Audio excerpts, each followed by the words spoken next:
36 जिल्हे, 36 बातम्या. News G9 Maharashtra. उत्तर तुमच्या प्रश्नांची.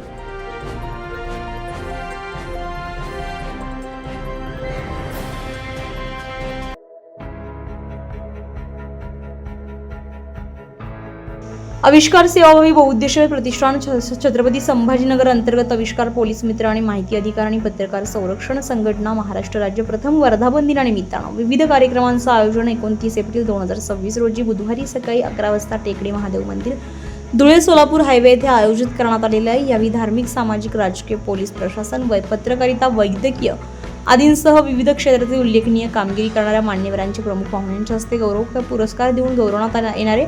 यावेळी प्रमुख उपस्थिती जगद्गुरू जनार्दन स्वामी आश्रम वेरूळ बुद्रुक, रामानंदगिरी महाराज, सद्गुरू अक्काताई महाराज नाथाश्रम वेरूळ, हरिभक्तपरायण अभयानंदगिरी महाराज वेरूळ, सलीम चाऊस पोलीस उपनिरीक्षक शिलेगाव, पूजा सुमित पंडित समाजसेविका माणुसकी वृद्धाश्रम जटवाडा, पंचायत समिती सभापती कविता रवींद्र चव्हाण, भाजप तालुका अध्यक्ष रवींद्र चव्हाण, जिल्हा परिषद सदस्य संगीता संदीप आमराव, डॉक्टर जीवन राजपूत, JJ+ हॉस्पिटल संस्थापक यांच्या प्रमुख उपस्थितीमध्ये संपन्न होणारे. यावेळी संस्थेचे संस्थापक अध्यक्ष अशोक वरकड पाटील, राष्ट्रीय उपाध्यक्ष कैलास पाटील गाडेकर, राष्ट्रीय सचिव योगेश पाटील निकम, प्रसिद्धी प्रमुख धरमसिंग मिरोड, सर्व सभासद आणि पदाधिकारी यांच्या मार्गदर्शनाखाली नियोजनामध्ये कार्यक्रम पार पडला आहे. टेकडी महादेव मंदिर धुळे सोलापूर हायवे कसाबखेडा फाटा येथे संपन्न होणार आहे. आविष्कार पोलीस मित्र संघटना या संघटनेच्या वतीनं टेकडी महादेव मंदिर पचपेरवाडी फाटा कसाबखेडा या ठिकाणी आपण प्रथम वर्धापन दिनाचं कार्यक्रमाचं आयोजन केलेलं आहे. आणि आपली संघटना यापूर्वी आपण पोलीस मित्र संघटनेत काम करत होतो.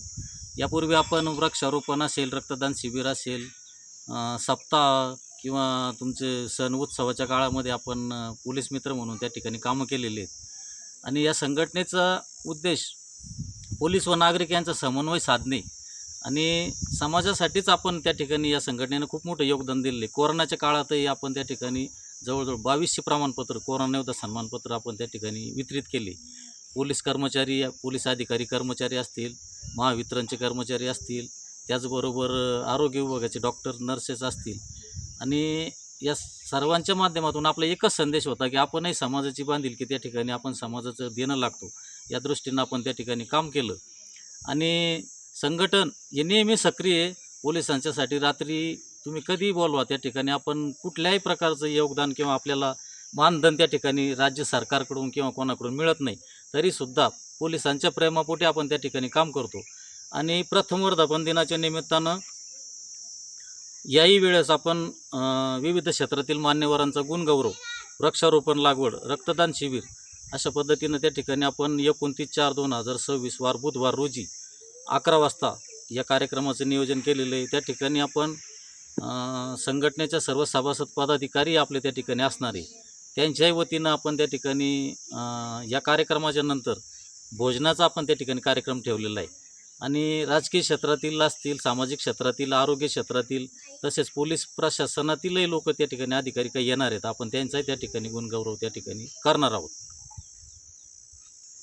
आपल्या संघटनेला आतापर्यंत शासनाकडून किंवा इतर राजकीय पक्षाकडून, आमदार खासदाराकडून काही मदत होते का? नाही, कुठल्याही प्रकारचं आपल्याला ठिकाणी कोणाकडूनही आजपर्यंत मदत झालेली नाही. फक्त एक पोलीस मित्र म्हणून ज्यांना या संघटनेत ज्यांना आवड आहे असे कार्यकर्ते आपण त्या ठिकाणी आजपर्यंत बरेच जमवलेले. आणि आपण पूर्वी संघटनेत काम करत होतो त्यावेळेस आपण जिल्ह्यामध्ये 10,000चा टप्पा त्या ठिकाणी पार केलेला होता. आणि आता आपण नवीन संघटनेचं नाव आविष्कार पोलीस मित्र माहिती अधिकार आणि पत्रकार संरक्षण संघटना छत्रपती संभाजीनगर या नावाने आपण त्या ठिकाणी रजिस्ट्रेशन केलेलं आहे. आणि आताच्या 6 महिन्याच्या काळात जवळजवळ आपण 1000 ते 1100 लोकांचा त्या ठिकाणी टप्पा ओलांडलेला आहे. भविष्यात आपण संस्थेचे काय आयोजन, कार्यक्रम काय करणार आहे? या ठिकाणी मी आताच सांगितल्याप्रमाणे आपण रक्तदान शिबिर इथं आपण उपक्रम तर राबवतोच, पण शालेय विद्यार्थ्यांसाठी सुद्धा आपण निबंध स्पर्धा असतील किंवा जे आपल्याला महसूलच्या संबंधीच्या ज्या समस्या असतील, आपण बऱ्याच वेळा शेतकऱ्यांच्या समस्यासुद्धा त्या ठिकाणी शासन दरबारी मांडलेल्या आहेत. आणि कोणावर जर अन्याय होत असेल तर त्या ठिकाणी सुद्धा आपण त्या ठिकाणी उभा राहतो. अपघात असेल किंवा कुठल्याही प्रकारचं जर आपल्याला त्या ठिकाणी माहिती मिळाली तर आमचे संघटनेचे सभासद पदाधिकारी त्या ठिकाणी तत्पर असतात. संघटनेच्या माध्यमातून पीक विमा असेल किंवा अतिवृष्टी असेल, आपण आंदोलन 100% केलेलं आहे. आपण तहसीलपासून कलेक्टर, त्यानंतर आपण मुख्यमंत्र्यांना सुद्धा यासाठी आपण विम्यासाठी याच्या आधी आपण निवेदन दिलेलं आहे आणि प्रसंगी आपण आंदोलनाची पवित्रता असतोच. न्यूज जी9 महाराष्ट्रासाठी धरमसिंग रोड, छत्रपती संभाजीनगर, गंगापूर.